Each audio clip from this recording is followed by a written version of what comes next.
Hey everyone, today I'm going to talk about the rise and fall of Easycore. It seems like when people talk about emo and pop punk, Easycore barely gets mentioned. But trust me, as someone who was in high school during the height of Easycore, at one point it was the coolest thing in the scene.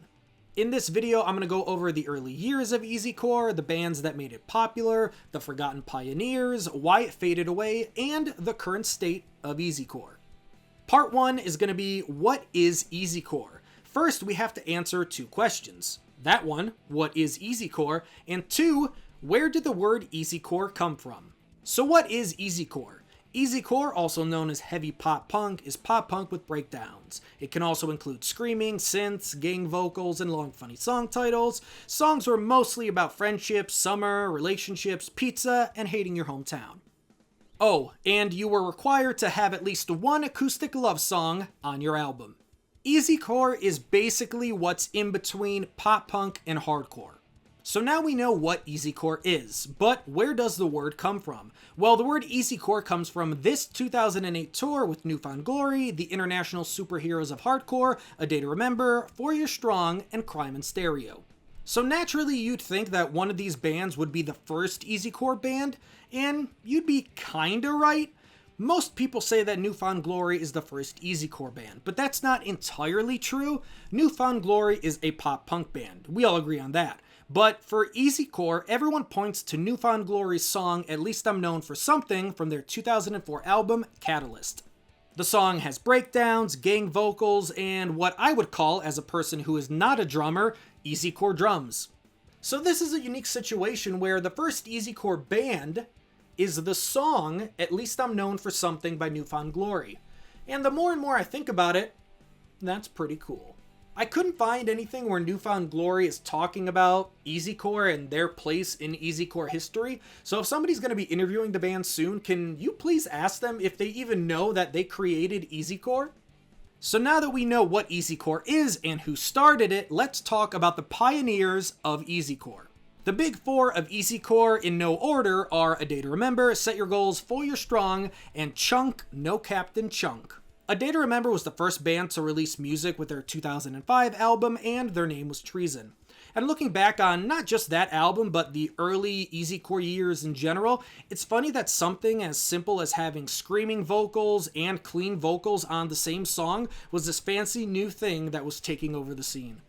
Then, in 2006, we got Mutiny by Set Your Goals. Set Your Goals was instantly unique because they had two singers who didn't play any instruments, so seeing them live was always an interesting experience.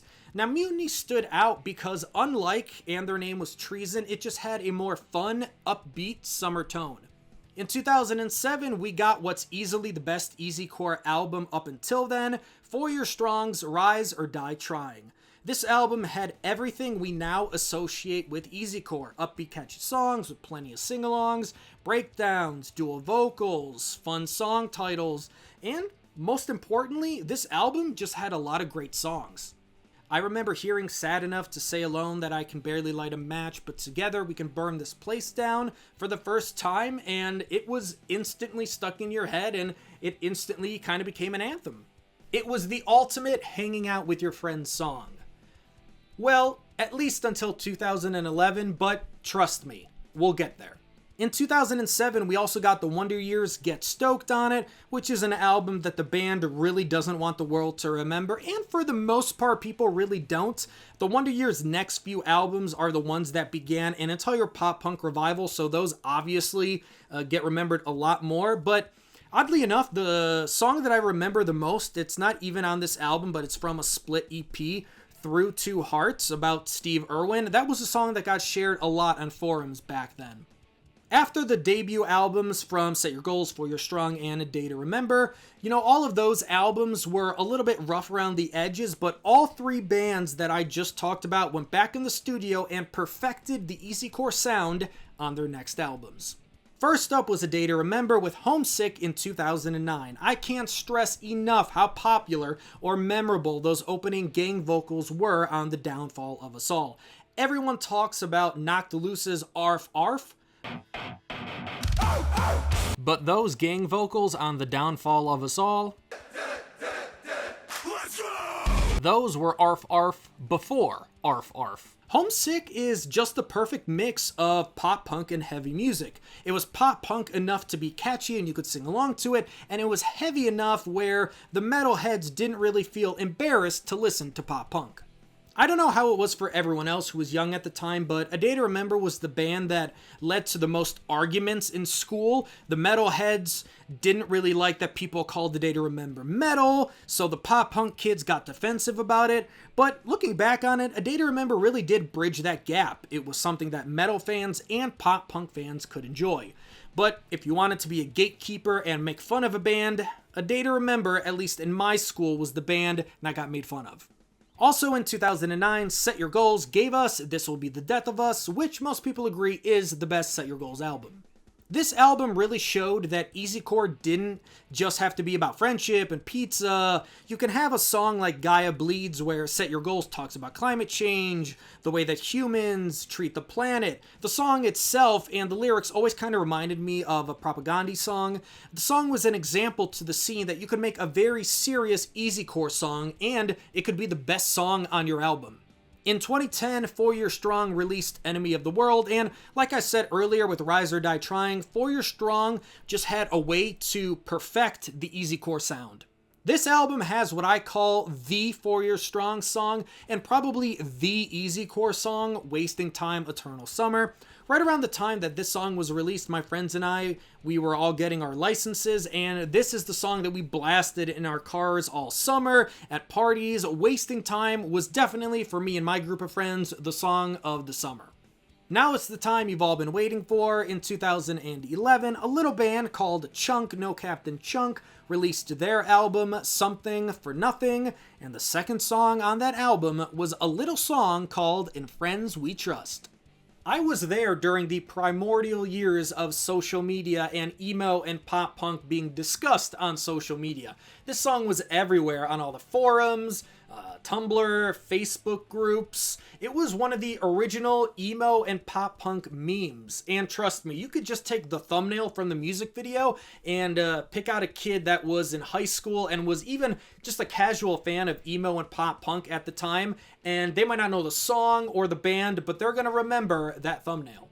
It did kind of suck for the band because at the time they were the Hey Dudes Are You Ready To band, and they weren't really taken seriously at all. Probably because you would have been made fun of if you tried to say that you were a, real fan of the band. But the band did overcome that, and In Friends We Trust isn't even the band's most popular song on Spotify. Before moving on, I want to talk about the forgotten pioneers of Easycore, Daggermouth. Daggermouth was there releasing music in 2006, but they never get mentioned when we talk about the early years of Easycore or when we talk about bands like 4 Year Strong, Set Your Goals, and A Day to Remember. Daggermouth released their first album, Stallone, in 2006, and it was an Easycore album. It had breakdowns, funny song titles, gang vocals. It had it all. I mean, the band is named after a joke in Family Guy. I don't think it gets much more Easycore than that. What separated Daggermouth from the other early Easycore bands was what they were singing about, the lyrics in their songs. A lot of the Daggermouth songs talked about a lot of serious topics like drug abuse and mental health. It's also important to note that In Friends We Trust was a lyric that was first used on a Daggermouth song in 2007. You do this as a fad, we do this as a lifestyle. Obviously, there were a lot more Easycore bands around the 2010s, but those were really the big four. Other bands that were popular at the time were bands like Fight Fair, City Lights, So Many Ways, 3 Cent Cinema, With the Punches, Carousel Kings, Hooligans, Me vs. Hero, and Rust Belt Lights. So now, let's talk about why Easycore faded away. The answer is pretty simple. Easycore faded away because the popular Easycore bands stopped making Easycore music. The Wonder Years weren't an Easycore band after Get Stoked on It. The Won't Be Pathetic Forever EP was really the big shift for the band.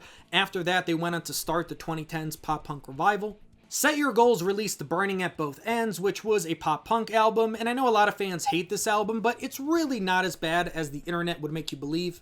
And 4 Year Strong released a mainstream rock Foo Fighters album in some way, shape, or form. I know everyone hates this album, but if you look at the album in context, the musical change for the band really does make sense. And I totally understand 4 Year Strong here. I don't want it to sound like I'm saying that decision was a a bad one or that it had at least no context.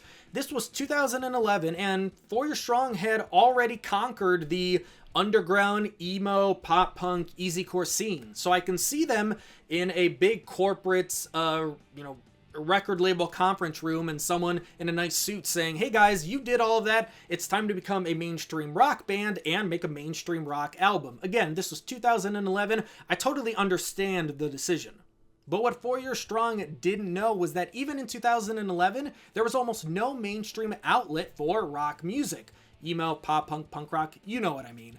The people who run rock radio, or the people who ran rock radio and currently run rock radio, are clueless. They have no one in those buildings that has their pulse on what's actually happening in our scene. I can prove that because if we look right now in 2024, who do we think is the biggest band in the scene? I'll wait.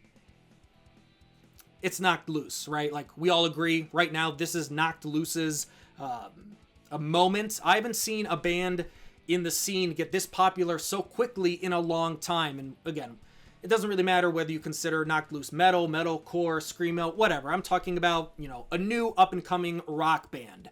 And you know how I know that they don't have the pulse of what's going on in rock radio? We all agree this is Knocked Loose's moment. And even right now, in 2024, Knocked Loose isn't being played on rock radio. They should be being played every hour. They're a brand new band. They have a massive following. And they just released a brand new album that people generally, for the most part, love.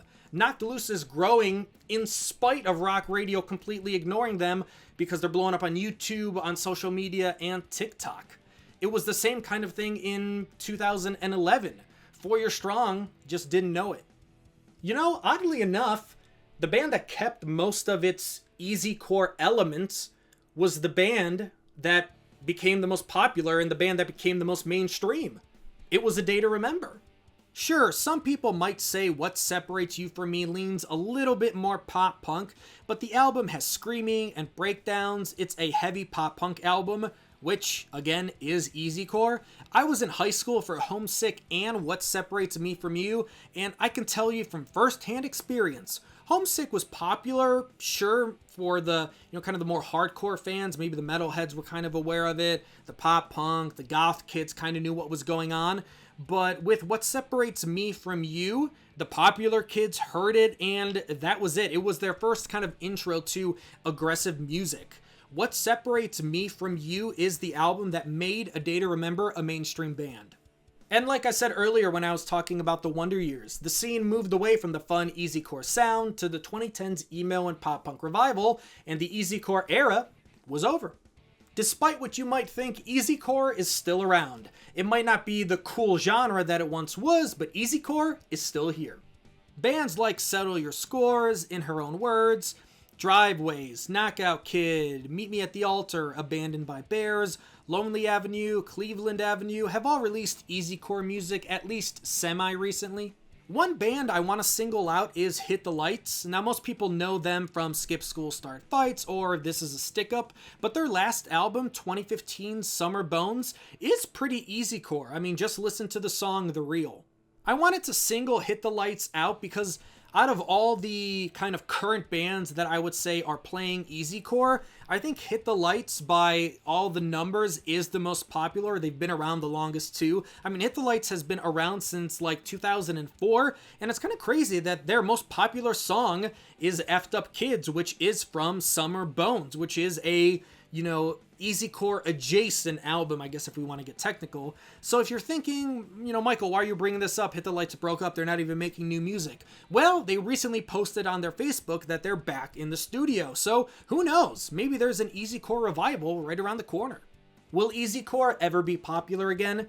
Initially I was going to say no chance. But the more I think about it, I'm kind of swaying towards yes, because trends in music, fashion, entertainment, pop culture, and just culture, trends always kind of come back around, right? That's the phrase, right? So, what's old is new again kind of a thing. So, in the early years of easycore was kind of that upbeat, fun, kind of summer soundtrack kind of a sound for easycore. Then we moved to the 2010s emo and pop punk revival, which eventually became more serious, kind of introspective, with bands like Modern Baseball, Title Fight, Touche Amore, bands like that. And we've pretty much been in that era ever since. We had a brief little mainstream pop punk revival in the early 2020s with Machine Gun Kelly, Avril Lavigne, Olivia Rodrigo, stuff like that.